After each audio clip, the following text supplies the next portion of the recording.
नमस्कार, मी आहे तेजस्वी सावंत. मी एक कॉलेज स्टुडंट आहे, तसाच मी एक व्यवसायही करते. आज मी माझ्या एका नवीन प्रवासाची सुरुवात करते, ती म्हणजेच माझी ब्लॉगिंग जर्नी. प्रत्येक माणसाच्या आयुष्यात एक असा क्षण येतो ज्यावेळी ते स्वतःसाठी काहीतरी करायचं ठरवतो. माझ्या आयुष्यातली एक सर्वात महत्त्वाची गोष्ट ती म्हणजे माझा देवावरचा विश्वास. म्हणूनच मी माझ्या या नवीन प्रवासाची सुरुवात देवदर्शनाने, देवाच्या आशीर्वादाने करते. आज मी माझ्या कुटुंबासोबत अक्कलकोट आणि पंढरपूरला जाते. ही आहे माझ्या नवीन प्रवासाची सुरुवात. तर चला, कोकणातला असल्यामुळे ह्या पुढची सुरुवात मी मालवण इथंच करतेले. बॅगा भरून झालेले आणि आता आम्ही पोची देऊन जाऊक निघालेलो फोंड्यात.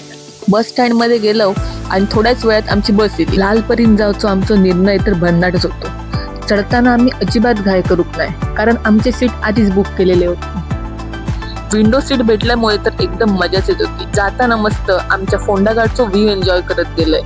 रात्रीचा प्रवास तर भारीच वाटत होतो. सकाळी उठान बघताय तर काय, अक्कलकोटच्या मंदिराकडे पोहोचाक फक्त 5 मिनिटं बाकी होती आणि ही बस तर आमका मंदिराच्या थयच नेऊन सोडणार होती. थंय उतरलो आणि आम्ही चलत सुटलो भक्त निवासाकडे. वातावरण तर एवढा प्रसन्न वाटत होता ना, शब्दात सांगूच शकत नाही. तिथली भक्तांची गर्दी सकाळपासून जी चालू होती ना, अप्रतिम वाटत होता. यात्री निवासमध्ये पोचलो, अंघोळ वगैरे केलं, मस्त तयार होऊन आम्ही निघालो स्वामींच्या दर्शनाक. मी तर मंदिरात पोचूसाठी एवढा एक्साइटेड होतोय. त्या ओटीचा ताट घेतलं आणि मंदिरात गेलो. श्री स्वामी समर्थ. आतमध्ये मंदिरात फोटो व्हिडिओ अलाउड नसल्यामुळे मी व्हिडिओ करू शकले नाही, पण बाहेर येऊन वटवृक्षाचं व्हिडिओ केलंय. बाहेर साधारण गर्दी होती, मग आम्ही थोडे फोटो वगैरे काढलो, थोडा वेळ शांत बसलो आणि तिथून गर्दी नसल्यामुळे दर्शन लवकर झाला. प्रसादी घेतलं, परत इलो भक्ती निवासमध्ये आणि बॅग घेऊन आम्ही निघालो पंढरपुरात जाऊ. अक्कलकोट बस स्टँडवर जाऊक आम्ही रिक्षा केलो आणि पंढरपूर बस लागता काय बघत होतो. 5 मिनिटात आमका पंढरपुरात जाऊक बस भेटलेली. बसमध्ये बसलोय आणि जवळजवळ 2-2.5 तास प्रवास करून मी पोचले पंढरपुरात. बस स्टँडवर थोडा वेळ थांबलेलो, कारण आमका दुसऱ्या दिवशी रिटर्न जाऊची तिकीट बुक करूची होती. भूक तर खूप लागली. पप्पा आणि काका तिकीट बुक करून दिल्यावर आम्ही जेवूक गेलो.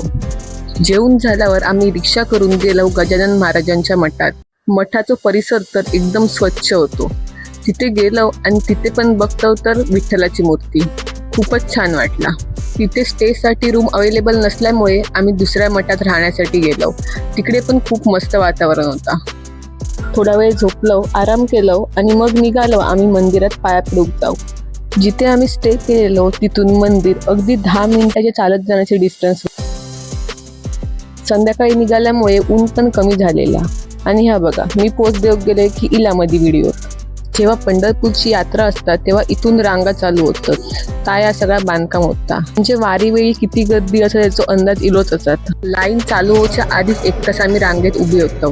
नंतर ह्या आमका कीर्तन दिसला, मन एकदम प्रसन्न झाला. त्यानंतर जवळजवळ आमचे 2-2.5 तास रांगेत गेले.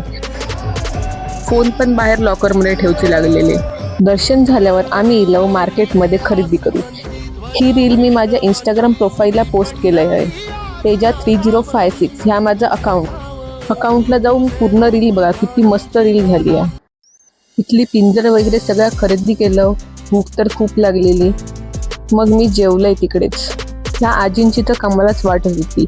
ते आगीवर बांगडी ती कडवून हातात आपल्या साईजनुसार घालत होते. कास्याचे बांगडे असा काहीतरी त्या बांगड्यांका म्हणतात. लाईनमध्ये उभा राहून पाय तर खूप दुखत होते. रूमवरती गेलो, चेंज केलो, बाकीची सगळी जग बसली. मी तर आधीच जेवलेलो. फोन बघल्याशिवाय तर ह्यांचा दिवस संपत नाही. मी तर झोपान दिले. सकाळी उठल्यावर जरा टाइमपास केलो, नंतर अंघोळ केले आणि विठ्ठल रखुमाईचं दर्शन घेऊ केले. मूर्ती तर खूप छान होती. बॅग भरलो आणि आम्ही जाग निघालो. 12 वाजता आमची बस होती, पण आम्ही त्याआधी जाणार होतो चंद्रभागेच्या काठी.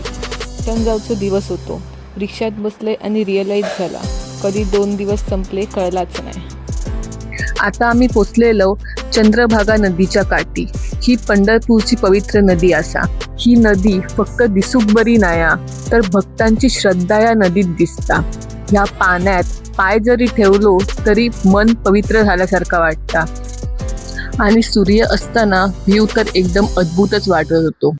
पंढरपूरला इलास की ह्या चंद्रभागा नदीचं दर्शन नक्की करा.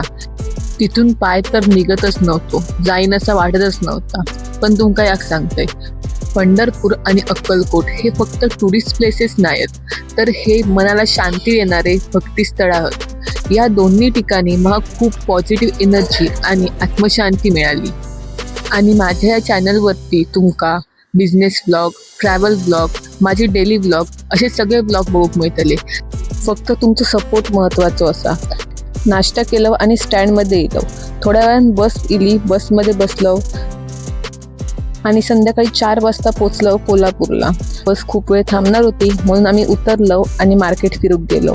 5 वाजता परत स्टँडमध्ये गेलो आणि बसमध्ये बसलो आणि 8 वाजता आम्ही पोचलो वैभववाडीसून आम्ही मॅजिकने घरात जाणार होतो. मॅजिक आमची ऑलरेडी थंय इलेली. मॅजिकमध्ये बसलो आणि 8:45 वाजताच आम्ही घरात पोचलो. एवढा थकलेलं की गेल्या गेल्याच मी झोपलोय. दुसऱ्या दिवशी सकाळीच आमच्या घरी गंगापूजनचं आयोजन केलेलं होता. गंगापूजन झाला, मग आरती झाली, वाडीतली सगळी मंडळी जेवली आणि ह्यो कार्यक्रम संपन्न झाला. चला तर मग भेटूया पुढच्या व्हिडिओमध्ये. व्हिडिओ आवडलो तर लाईक, शेअर आणि सबस्क्राईब करायला विसरू नका.